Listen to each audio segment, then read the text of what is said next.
হরে কৃষ্ণ, রাধে রাধে। সুধী কৃষ্ণ দাস এবং প্রাণের গৌর দাস সবাকার চরণে রইল আমার শত শত কোটি দণ্ডবত নাম। আচ্ছা, স্বয়ং মহাপ্রভু কতদিন আগে এসেছিলেন?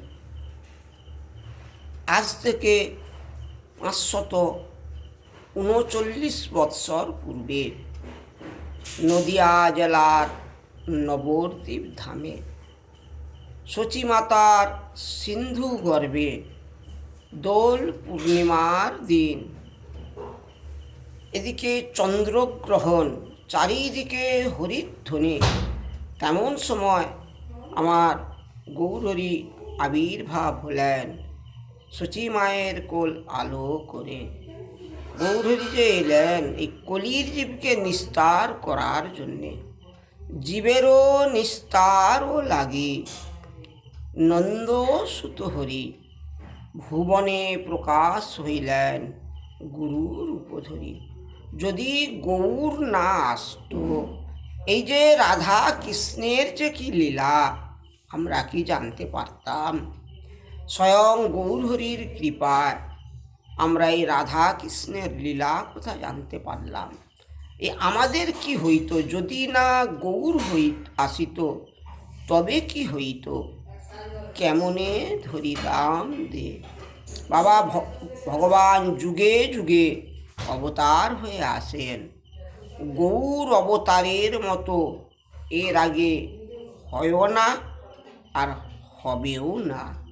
তাই আমাদের প্রত্যেকের কর্তব্য গৌর চরণ সেবা করতে হবে। সর্বপ্রথম আমাদেরকে গুরুচরণ আশ্রয় করতে হবে। বাবা গুরু যতদিন না আমরা দীক্ষা গ্রহণ করছি গুরুর কাছে, আমাদের এ দেহ তো শ্মশান। গুরুচরণ আশ্রয় করার পর গুরুদেবের কৃপায় আমরা নিতাইয়ের চরণ ভজতে পারব। নিতাই চাঁদের কৃপা হলে আমরা গৌরহরির কৃপা পাব। গৌরহরির কৃপা হলে আমরা বৃন্দাবনে গিয়ে পৌঁছে যাব।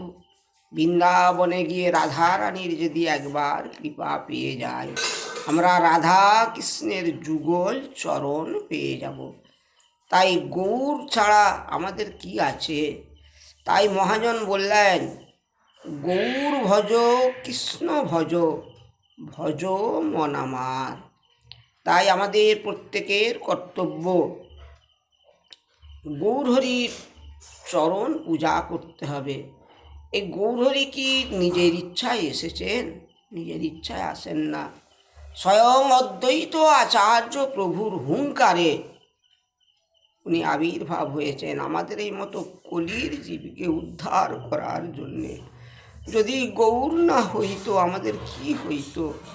স্বয়ং অদ্বৈত আচার্য প্রভু 12 বৎসর কাল ডেকেছে, প্রভু গো কৃপা করে মরতে আসুন। এই কলির জীব কলির মায়ায় পড়ে আজ হাবুডুবু খাচ্ছে। তুমি না আসলে কে উদ্ধার করবে কলির জীবকে? তাই ওই অদ্বৈত আচার্য প্রভুর হুঙ্কারে স্বয়ং দাপর যুগের রাধা কৃষ্ণ যুগল তনু এক হয়ে গৌর রূপ ধরে এলেন। তাই আমাদের প্রত্যেকের কর্তব্য গুরুচরণ আশ্রয় করার পর গৌরচরণ আশ্রয় করতে হবে, গৌর ভজতে হবে। গৌর ভজ কৃষ্ণ ভজ, ভজ মন আমার। তাই সকলের কাছে বলছি, গৌর নিজে আচরণ করে আমাদেরকে শিক্ষা দিয়েছেন। তিনি গুরুর মতো আদেশ করে গেছেন, পদে পদে আমাদেরকে দেখিয়ে দিয়ে গেছেন কিভাবে ভগবান কৃষ্ণের চরণ পূজা করতে হয়, কিভাবে চরণ সেবা করতে হয়। কলির জীবের দ্বারে দ্বারে গিয়ে বলেছে, তোমরা একটিবার হরে কৃষ্ণ বলো, একটিবার হরি বল বলো। কেন না এই কলিযুগে নাম রূপে স্বয়ং ভগবান, যেই নাম সেই কৃষ্ণ, ভজ নিষ্ঠা করি। নামেরও সহিত আছেন আপন ও শ্রীহরি। তিনি একটি কথা একবার নয় 3বার বললেন, হরের নাম্য হরের নাম্য, হরের নাম বৈব কেবলম, কলৌ নাস্তেব্য নাস্তেব্য নাস্তেব্য গতির অন্যথায়। কলিযুগে হরিনাম ছাড়া গতি নাই। তিনি আমাদের জন্যে মহামন্ত্র নাম দিলেন। এ নাম করলেই আমরা ভগবান কৃষ্ণের কৃপা লাভ করতে পারবো। কি নাম নিলেন? 16 নাম 32 অক্ষর তারক ব্রহ্ম মহামন্ত্র হরে কৃষ্ণ নাম। হরে কৃষ্ণ কৃষ্ণ কৃষ্ণ হরে হরে, হরে রাম রাম রাম হরে হরে।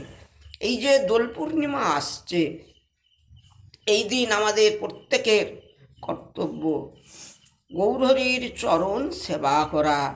কেন না, এটাই তো তার জন্মতিথি, আবির্ভাব তিথি। ভগবানের আবির্ভাব তিথির দিনে কি করতে হয়? ভগবানের চরণ সেবা করতে হয়, বেশি করে ভগবানের নাম করতে হয়। এই দোল পূর্ণিমা পেরিয়ে গেলে 540 বৎসরে পদার্পণ করবেন গৌরহরির আবির্ভাব। তাই সকলের কাছে বলছি, গৌর চরণ ছাড়া আমাদের কোনো গতি নাই। তিনি আমাদের মতো কলির জীবকে উদ্ধার করার জন্য এসেছেন। তাই গৌরের চরণ ভজ কর। হরে কৃষ্ণ, রাধে রাধে, নিতাই গৌর প্রেমানন্দে। হরি হরি বল, হরি বল, হরি বল, হরি বল।